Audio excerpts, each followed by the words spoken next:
Buongiorno, buongiorno! Welcome dito sa vintage shop ng isang Italianong nag-collect nito. Ito yung kanyang pinakalibangan.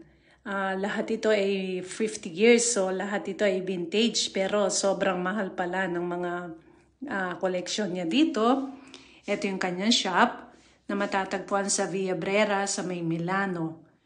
So, na-curious ako sa mga tourist na pumupunta dito, kaya sinubukan kong pumasok na para i-cover itong mga Disney character, tapos yung mga signboard ng mga naunang panahon pa, kagaya ng Campari, ayan, yung mga Il Giornale, ayan, lahat kinolek pala niya, pero mahal, 1,000 euros, ayun, yung mga ng salamin, yung sa optical, ayan, ultimo yung mga stop.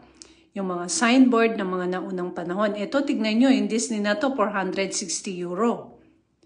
Ito yung sa newspaper. So, 1,000 euros. Tapos yung mga maliliit ay 165 euro, yung maliit lang. So, ayan, tignan nyo, lahat may presyo.